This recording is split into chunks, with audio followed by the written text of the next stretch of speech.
ఇక నేడు హైదరాబాద్లో జనసేన పార్టీ నూతన కార్యాలయం ప్రారంభం కానుంది. జనసేన అధినేత AP deputy CM Pawan Kalyan మధ్యాహ్నం 12 గంటలకు మణికొండలో కార్యాలయాన్ని పవన్ కళ్యాణ్ ప్రారంభించనున్నారు. వరుస పర్యటనలతో జనసేనాని తెలంగాణ కార్యకర్తలతో జేష్ నింపుతున్నారు. ఇక జూన్ నెలలోనే 3 సార్లు తెలంగాణలో పవన్ కళ్యాణ్ పర్యటించారు. ఇప్పటికే క్షేత్రస్థాయిలో ప్రజల్లోకి వెళ్లాలంటూ కూడా జనసేన నాయకులు, జన సైనికులు జనసేనాని పిలుపునిచ్చారు. రైట్, ఇదే అంశానికి సంబంధించి మరిన్ని డీటెయిల్స్ అంచడానికి మా కరెస్పాండెంట్ హరికృష్ణ సిద్ధంగా ఉన్నారు. హరికృష్ణ. Thank you. నేడు జనసేన రాష్ట్ర నూతన కార్యాలయం మణికొండలో ప్రారంభం కానుంది. ఉదయం మధ్యాహ్నం 12 గంటలకు జనసేన అధ్యక్షుడు పవన్ కళ్యాణ్ ఈ యొక్క నూతన కార్యాలయాన్ని ప్రారంభించున్నారు. అయితే ఇప్పటికే ఈ యొక్క జనసేనలో రాష్ట్ర వ్యాప్తంగా కూడా పవన్ కళ్యాణ్ ఇప్పటికే పర్యటనలు చేస్తూ వరుసగా జనసేన నాయకుల్లో జోష్ నింపుతున్న పరిస్థితి ఉంది. ప్రధానంగా ఈ యొక్క తెలంగాణ రాష్ట్రంపై ఫోకస్ పెట్టిందని చెప్పవచ్చు. ఈ యొక్క తెలంగాణకు సంబంధించి వచ్చే ఎన్నికల లక్ష్యంగా ఈ యొక్క పనిచేస్తూ కూడా ఈ యొక్క జనసేన నాయకులు, జనసేన పార్టీ పావులు కలుపుతుందని చెప్పారు. అయితే ప్రధానంగా ఈరోజు 12 గంటలకు రాష్ట్ర కార్యాలయం ప్రారంభం కానుంది. ఇప్పటికే ఈ నెలలో దాదాపుగా 3 సార్లు రాష్ట్రంలో పర్యటించి ఈ యొక్క కార్యకర్తల్లో అయితే పెద్ద ఎత్తున జోష్ నింపుతున్నారు పవన్ కళ్యాణ్. అయితే ఈరోజు 12 గంటలకు ఈ యొక్క నూతన రాష్ట్ర కార్యాలయంతో ప్రారంభించడంతో పాటు ఇక్కడి నుంచే ఈ యొక్క తెలంగాణ రాష్ట్రంలో ప్రజల్లోకి పెద్ద ఎత్తున ఏ విధంగా వెళ్ళాలి ఏందనే దానిపైన పూర్తి స్థాయిలో భవిష్యత్ కార్యాచరణ ప్రకటించే అవకాశం అయితే ఉంది. ప్రస్తుతం మనం జనసేన కార్యాలయం వద్ద ఉన్నాం. ఈ యొక్క జనసేన పార్టీ కార్యాలయాన్ని మొత్తంగా కూడా ఈ యొక్క జనసేనకు సంబంధించిన లక్ష్యాలను ఏ విధంగా ముందుకెళ్ళాలి, ప్రజల్లో ఏ విధంగా ముందుకు వెళ్ళాలి, ఇప్పటి వరకు తెలంగాణ రాష్ట్రంలో ఒక జనసేన పార్టీ తీసుకున్న కార్యక్రమాలకు సంబంధించి మొత్తం కూడా ఫ్లెక్సీలు ఏర్పాటు చేసిన పరిస్థితి అయితే ఉంది. అయితే జనసేన పార్టీకి సంబంధించి రాష్ట్రంలో కార్యాచరణ ఏ విధంగా ఉండబోతుంది, భవిష్యత్తు ప్రణాళిక సంబంధించి, అదేవిధంగా కమిటీలు ఏర్పాటుకు సంబంధించి పూర్తి స్థాయిలో ఇక్కడ ఈ యొక్క రాష్ట్ర కార్యాలయం నుంచే మొత్తంగా కూడా అమలు చేయనున్నారు. అయితే ప్రస్తుతం మనం విజువల్స్లో గమనిస్తే జనసేన నూతన రాష్ట్ర కార్యాలయానికి సంబంధించి మొత్తంగా కూడా ఇక్కడనే భవిష్యత్తు ప్రణాళిక, అదేవిధంగా కమిటీలకు సంబంధించి పెద్ద ఎత్తున ఏ విధంగా ఏర్పాటు చేసుకోబోతున్నాం అనే దానిపైన భవిష్యత్తు ప్రణాళికకు సంబంధించి కమిటీలు ఏర్పాటు, అదేవిధంగా ప్రజల్లోకి ఏ విధంగా వెళ్ళాలి అంటే ఏదైతే ఏపీలో ఏదైతే లక్ష్యాలను పెట్టుకొని ప్రజల్లోకి పెద్ద ఎత్తున వెళ్ళారో అదేవిధంగా తెలంగాణ రాష్ట్రంలో కూడా ఈ విధంగా ముందుకెళ్లాలని దానిపైన ఇక్కడ ఈరోజు రాష్ట్ర కమిటీ చర్చించే అవకాశం అయితే ఉంది. ప్రస్తుతం మనం విజువల్స్లో గమనిస్తే తెలంగాణ రాష్ట్రానికి ప్రస్తుతం మనం విజువల్స్లో చూస్తే ఇప్పటి వరకు తెలంగాణ రాష్ట్రంలో జనసేన పవన్ కళ్యాణ్ ఏ విధమైన కార్యక్రమాలు చేశారనే దానిపైన పూర్తి స్థాయిలో ఫ్లెక్సీలు ఏర్పాటు చేశారు. అంతేకాకుండా జనసేనకు సంబంధించి లక్ష్యాలు ఏవైతే ఉంటాయో ఆ లక్ష్యాలను కూడా ఇక్కడ అంటే వచ్చే కార్యకర్తలందరికీ కూడా తెలియజేస్తూ కూడా వచ్చే ప్రజలకు కార్యకర్తలందరికీ కూడా తెలియజేస్తూ ఇక్కడ ఫ్లెక్సీలు ఏర్పాటు చేసిన పరిస్థితి అయితే ఉంది. అయితే ఈ యొక్క రాష్ట్ర కార్యాలయం ఇక్కడి నుంచే ప్రారంభించుకొని ఇక్కడి నుంచే భవిష్యత్తు ప్రణాళికను కూడా ఇక్కడి నుంచే పూర్తి స్థాయిలో అమలు చేయాలని చెప్పేసి జనసేనాని నిర్ణయించడం అయితే జరిగింది. ఈ మేరకు ఈరోజు 12 గంటలకు ఈ యొక్క రాష్ట్ర కార్యాలయాన్ని అయితే ప్రారంభించడం జరిగింది. ప్రస్తుతం మనతో పాటు జనసేన నాయకులు కూడా ఉన్నారు, వారితో కూడా మాట్లాడించే ప్రయత్నం చేద్దాం.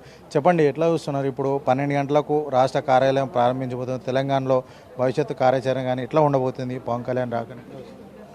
నమస్తే అండి, నా పేరు గంగా కీర్తి. నేను advocate, AP and Telangana high courts and all district కోర్ట్స్లో నేను అడ్వకేట్గా వర్క్ చేస్తున్నాను, ప్రాక్టీస్ చేస్తున్నాను. ఇప్పుడు జరగబోయే పరిణామం మనం మాటల్లో చెప్పలేదండి. ఆల్రెడీ జస్ట్ మీటింగ్ పెట్టుకుంటేనే పర్మిషన్ ఇవ్వని గవర్నమెంట్కి ఒక సిటిజన్ ఆఫ్ ఇండియాకి అన్ని రైట్స్ ఉంటాయి. పొలిటికల్ పార్టీ పెట్టుకునే రైట్ ఉంటుంది, అలాగే అన్ని రైట్స్ ఉంటాయి, మీటింగ్ పెట్టుకునే రైట్స్ ఉంటాయని చెప్పేసి కాన్స్టిట్యూషన్, మన రాజ్యాంగమే మనకి ఆ హక్కు కల్పించిందండి. ఆ హక్కుని ఏ వ్యవస్థ కూడా దాన్ని ఇది చేయలేదండి. సో అందుకని చెప్పేసి పవన్ కళ్యాణ్ గారు తెలంగాణలో ఉన్నటువంటి నాయకుల్ని, తెలంగాణ రాష్ట్రాన్ని ఇంకా అభివృద్ధి చేయడం కోసం తన వంతు సహాయంతో ఇంకా ఈ తెలంగాణని అభివృద్ధి చేయడానికి ముందుడంలో దానికి నిదర్శనంగా మనం ఈరోజు ఈ పార్టీ నిర్మాణం అనేది జరుగుతుంది. సో మనందరం కూడా చాలా ఆనందంగా పండుగ జరుపుకోవాల్సిన పని అండి ఇది. పండగ చేసుకోవాల్సిన రోజు ఇది. నేనైతే చాలా హ్యాపీ ఫీల్ అవుతున్నాను. నాకు ఈరోజు 15 కేసెస్ ఉన్నాయి హైకోర్ట్స్లో. నేను అవన్నీ వదిలేసి మా జూనియర్స్కి అప్పచెప్పేసి కేవలం ఈ పండగ వాతావరణం చూడడం కోసమే వచ్చానండి. జై జనసేన, జై తెలంగాణ, జై తెలుగు రాష్ట్రాల అభివృద్ధికి మా పవన్ కళ్యాణ్ గారితో పాటు మేము అందరం కూడా ఎప్పుడు తోడుగా ఉంటాం. అంటే పవన్ కళ్యాణ్ రాకను తెలంగాణకు సంబంధించి ఇక్కడికి వచ్చి షూటింగ్లు వేసుకోవచ్చు, కానీ ఇక్కడికి వచ్చి రాజకీయం చేస్తామంటే మాత్రం ఊరుకోమని చెప్పేసి కల్వకుంట్ల కవిత అంటుంది. కల్వకుంట్ల కవిత గారు అలా ఎందుకన్నారో మరి నాకు అర్థం కావట్లేదండి. మరి కల్వకుంట్ల కవిత గారు తెలంగాణ బిడ్డ అయినటువంటి కల్వకుంట్ల కవిత గారు తెలంగాణలోనే స్కాములు చేయాలి, కానీ మరి తీహార్ జైల్లో ఢిల్లీ వెళ్ళాల్సిన పని ఉందండి. మరి తెలంగాణ బిడ్డ తెలంగాణ వరకే స్కాములు చేసి తెలంగాణ జైల్లోనే ఉండాల్సింది కదా, మరి తీహార్ జైల్లో ఆవిడకేం పని అండి? చెడు చేసిన వాళ్ళు ఎక్కడికైనా వెళ్ళినప్పుడు మంచి చేసిన వాళ్ళు ఏ రాష్ట్రానికి వెళ్తే ఏంటి, ఏ దేశానికి వెళ్ళి మంచి చేస్తే చెప్పండి. అంటే మొత్తానికి తెలంగాణ మరి కాసేపట్లో ఈ యొక్క 12 గంటలకు రాష్ట్ర కార్యాలయం ప్రారంభించిన నేపథ్యంలో కూడా ఇక్కడి నుంచే పూర్తి స్థాయిలో రాష్ట్ర కమిటీలకు సంబంధించి పూర్తిగా గ్రామీణ స్థాయి వరకు కూడా కమిటీలు వేసుకోవడం, మండల స్థాయి, జిల్లా స్థాయి ఈ విధంగా ఏర్పాటు చేసుకొని తెలంగాణలో ముందుకు ఏ విధంగా వెళ్ళాలి, ఏ విధమైన కార్యక్రమాలు తీసుకోవాలనేది మొత్తం కూడా కార్యాచరణ ఇక్కడి నుంచే ప్రారంభం కానున్న నేపథ్యంలో కూడా ఈ యొక్క రాష్ట్ర కార్యాలయం నుంచే పూర్తి స్థాయిలో ఇది అమల్లోకి తీసుకొస్తామంటూ కూడా ఈ రాష్ట్ర కార్యాలయం నుంచే పూర్తి స్థాయి భవిష్యత్తు కార్యాచరణ మొత్తంగా కూడా అమలు చేస్తామంటూ కూడా జనసేన నాయకులంతా చెప్తున్నారు. ఎట్ ది సేమ్ టైం ఏదైతే పవన్ కళ్యాణ్ రాకను వ్యతిరేకిస్తున్న వాళ్ళకందరికీ కూడా ఎవరికి కూడా హక్కు లేదు, ఇది ప్రజాస్వామికబద్ధంగా రాజ్యాంగం కల్పించిన హక్కు అంటూ కూడా వారంతా కూడా చెప్తున్నారు. ప్రస్తుతం మనం జనసేన పార్టీ ఆఫీస్ పైకి వెళ్ళే ప్రయత్నం చేసి ఇక్కడ అంటే ఆఫీస్ సంబంధించి ఏ విధంగా ఉంది, ఎట్లాంటి మొత్తంగా కూడా ఎట్లా ఉంది ఆఫీస్ అనేది చూసే ప్రయత్నం అయితే ప్రస్తుతం మనం ఫస్ట్ ఫ్లోర్లో వెళ్ళే ప్రయత్నం క్రమంలో జనసేనకు సంబంధించి ఎలక్షన్ సింబల్కి సంబంధించి గుర్తు కూడా మనం క్లియర్గా అబ్జర్వ్ చేయవచ్చు. అయితే ఇక్కడి నుంచే అంటే తెలంగాణ రాష్ట్రంలో ఎప్పుడైతే ఖచ్చితంగా మేము వస్తాం, ఇక్కడ జూన్ 2న ఏర్పాటు చేసిన సమావేశానికి సంబంధించి ఇప్పటికే పలు పార్టీలన్నీ కూడా వ్యతిరేకించిన నేపథ్యం ఉంది. సో ఈ నేపథ్యంలోనే ఖచ్చితంగా మేము ఇక్కడ బలంగా పోటీ చేస్తామని చెప్పేసి పవన్ కళ్యాణ్ చెప్పిన నేపథ్యంలో కూడా అందుకు అది అమల్లో భాగంగానే ఇక్కడ మొత్తంగా కూడా అమల్లో భాగంగానే తెలంగాణ రాష్ట్ర కార్యాలయాన్ని ఏర్పాటు చేయడము మొత్తంగా మనం గమనించవచ్చు. అయితే తెలంగాణ రాష్ట్ర కార్యాలయంలో ప్రస్తుతం మనం విజువల్స్ కనుక చూస్తే తెలంగాణ తల్లి విగ్రహాన్ని కూడా ఏర్పాటు చేసిన విజువల్స్ మనం గమనించవచ్చు. అయితే తెలంగాణకు సంబంధించి పూర్తి స్థాయిలో తెలంగాణ యొక్క అస్తిత్వాన్ని గౌరవిస్తూనే ఈ యొక్క తెలంగాణ అభివృద్ధికి పాటుపడతామంటూ కూడా ఇప్పటికే పవన్ కళ్యాణ్ ప్రకటించడం అయితే జరిగింది. అయితే ప్రస్తుతం మనతో పాటు జనసేన నాయకులు కూడా ఉన్నారు, వారితో కూడా మాట్లాడించే ప్రయత్నం చేద్దాం. కుక్కడపల్లి ఇన్ఛార్జ్ ప్రేమ్ కుమార్ ఉన్నారు, వారితో కూడా మాట్లాడించే ప్రయత్నం చేద్దాం. సార్ చెప్పండి, ఎట్లా చూస్తారు ఇప్పుడు అటు పవన్ కళ్యాణ్ రాకను మేము వ్యతిరేకిస్తున్నామంటూ కూడా చాలా పార్టీలు వ్యతిరేకిస్తూ వచ్చాయి. జూన్ 2 నుంచి ఇప్పటి వరకు జరిగిన సమావేశాలన్నీ కూడా చాలా పార్టీలు వ్యతిరేకిస్తూ వచ్చాయి కదా, మీరు ఏం చెప్తారు? వ్యతిరేకించడానికి వాళ్ళు కొత్తగా వచ్చిన పార్టీ కాదు కదా తెలంగాణలో. జనసేన పార్టీ తెలంగాణలో ఆవిర్భవించింది. మేము మన ఎలక్షన్స్లో కూడా 2023 ఎలక్షన్స్లో కూడా మేము ఎమ్మెల్యేగా పోటీ చేయడం జరిగింది. అట్లాగే మొన్న స్థానిక సంస్థల ఎలక్షన్స్లో కూడా మేము పాల్గొనడం జరిగింది. మరి వాళ్ళు కొత్తగా వస్తున్నామని చెప్పి ఆ ప్రచారం ఎందుకు జరుగుతుందో అర్థం కావట్లేదు. కాబట్టి కొత్తగా వచ్చింది జనసేన పార్టీ, కొత్తగా వచ్చిందేం కాదు, అసలు ఆవిర్భవించడమే జనసేన పార్టీ ఇక్కడ ఆవిర్భవించింది.